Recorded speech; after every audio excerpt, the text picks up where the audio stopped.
क्या आपने कभी किसी को अचानक सांस के लिए तड़पते देखा है?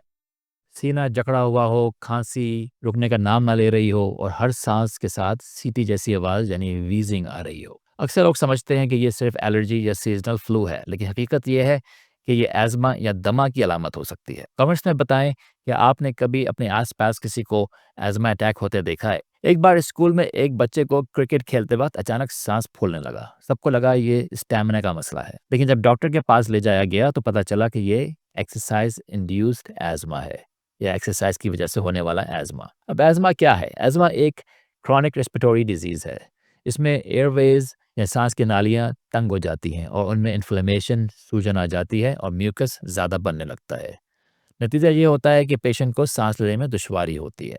सोचें एक पानी का पाइप है जिसमें कचरा भर गया है। पानी बहता तो है लेकिन रुक रुक कर। यही हाल एज़मा के मरीज के लंग्स का होता है। क्या आपने कभी थोड़ी-सी दौड़ लगाने पर सांस फूलने का तजुर्बा किया है? कमेंट्स में यस या नो बताएं। अब एज़मा के ट्रिगर्स क्या होते हैं? एलर्जीज़ जिसमें पॉलेंस, डस्ट, पेट्स के हेयर्स, स्मोक या पोल्यूशन, वेदर चेंजेस या कोल्ड एयर या ठंडी हवा, एक्सरसाइज की वजह से एज़मा, इमोशनल ट्रिगर्स और स्ट्रेस की वजह से एज़मा होना या फैमिली हिस्ट्री। एक लड़की को सिर्फ सर्दियों में दमा के दौरे पड़ते थे क्योंकि ठंडी हवा यानी कोल्ड एयर इसके एयरवेज को इरिटेट करती थी। एक मरीज को सिर्फ कैट या बिल्ली के करीब जाने से वीजिंग शुरू हो जाती थी। इसे पहले समझ नहीं आता था कि मसला कहाँ है, लेकिन एलर्जी टेस्ट से पता चला कि पेट डैंडर ट्रिगर करता है। आपके ख्याल में एज़मा सबसे ज़्यादा किस वजह से होता है? ठंडी हवा, पोल्यूशन, एलर्जीज़? कमेंट्स में सिर्फ एक लफ्ज़ लिखें। ज़्यादा खतरे में कौन लोग हैं? वो बच्चे जिन्हें बार-बार चेस्ट इन्फेक्शंस होते हैं, ख़वातीन ख़ास तौर पर हार्मोन्स की तब्दीली के अदवार में, वो लोग जो पोल्यूटेड शहरों में रहते हैं, जहाँ पोल्यूशन बहुत ज़्यादा हो, स्मोकर्स और जो लोग पैसिव स्मोकिंग करते हैं और फैमिली हिस्ट्री वाले लोग। एक तहकीक में बताया गया कि बड़े शहरों में एज़मा के केसेस देही इलाकों के मुकाबले में 2 गुने ज़्यादा होते हैं, क्योंकि वहाँ एयर पोल्यूशन ज़्यादा है। आपका शहर ज़्यादा पोल्यूटेड है या साफ़? कमेंट में बताएं और अपने शहर का नाम लिखें।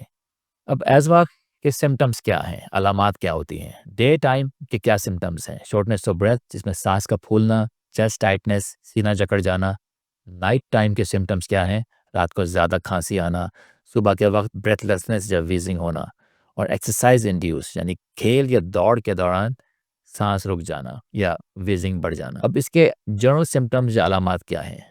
बार बार खांसी आना, वीजिंग साउंड जैसे सीटी जैसी आवाज़ आ रही हो और थकन होना क्योंकि आपको ऑक्सीजन नहीं मिल रही। तसव्वुर करें कि रात के 2 बजे आप नींद से उठते हैं और सांस लेने में दुश्वारी हो रही है। सीना भारी लग रहा है और खांसी रुक नहीं रही।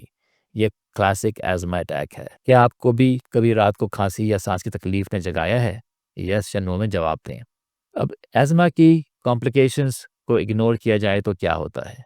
फ्रीक्वेंट सीवियर अटैक्स होंगे, हॉस्पिटलाइजेशन की ज़रूरत पड़ेगी, परमानेंट लंग भी डैमेज हो सकता है और क्वालिटी ऑफ लाइफ तो मुतासिर होगी, जिसमें आप स्कूल नहीं जा सकेंगे, ऑफिस भी नहीं जा सकेंगे और स्पोर्ट्स भी नहीं खेल सकेंगे। लाइफ थ्रेटनिंग अटैक्स जो कि रेयर होते हैं लेकिन पॉसिबल हैं। एक नौजवान पेशेंट ने सालों तक एज़मा को लाइटली लिया।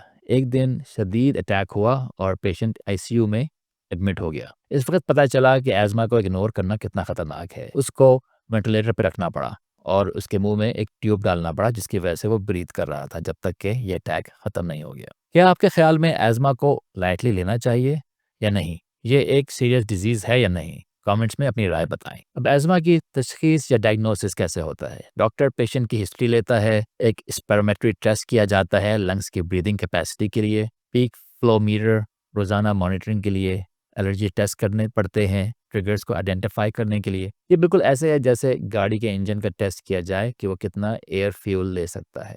स्पिरोमेट्री लंग्स के इंजन को टेस्ट करता है। क्या आपने कभी स्पिरोमेट्री टेस्ट कराया है? कमेंट्स में यस या नो लिखें। अब ट्रीटमेंट क्या है?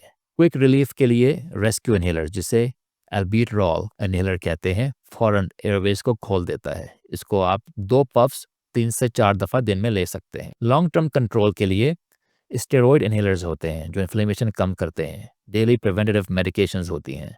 लाइफस्टाइल मैनेजमेंट की जाती है। ट्रिगर से बचना चाहिए। रेगुलर चेकअप्स करवाएं। एक्सरसाइज करें अंडर डॉक्टर्स एडवाइस। बहुत से लोग समझते हैं कि इनहेलर्स एडिक्टिव है। हकीकत यह है कि इनहेलर लाइफ सेव करता है। क्या आप इनहेलर के बारे में मिथ सुनते हैं? क्या आप समझते हैं कि इनहेलर खतरनाक है? अपने कमेंट्स में बताएं यस या नो के जरिए। प्रिवेंशन और लाइफस्टाइल की टिप्स। स्मोकिंग से परहेज करें, डस्ट और पॉलन से बचने के लिए मास्क पहनें, वेदर चेंज होने के दौरान एक्स्ट्रा केयर करें, बैलेंस डाइट लें और रेगुलर एक्सरसाइज भी करें। डॉक्टर की एडवाइस के बगैर मेडिकेशंस बंद ना करें। अगर आप एज़मा के पेशेंट को एक मशवरा देना चाहें तो क्या होगा, कमेंट्स में शेयर करें।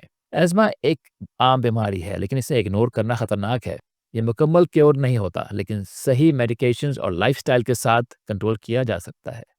ट्रिगर्स को अवॉइड करें, डॉक्टर के साथ फॉलो अप रखें और इनहेलर्स को लाइटली ना लें। अगर वीडियो आपके लिए हेल्पफुल रही हो तो लाइक करें और फैमिली और फ्रेंड्स के साथ शेयर भी करें और कमेंट्स में लिखें एज़मा अवेयरनेस, ताकि मुझे पता चले कि आपने वीडियो आखिर तक देखी है। मैं हूं डॉक्टर रज़ा और आप देख रहे हैं डॉक्टर रज़ा हेल्थ 360। आपकी बेहतर सेहत ही मेरा मिशन है। फिर मिलते हैं। My name is doctor Raza. I am a practicing family physician in USA for the past 18 years. I am an American board certified physician and diplomate of American Board of Family Medicine.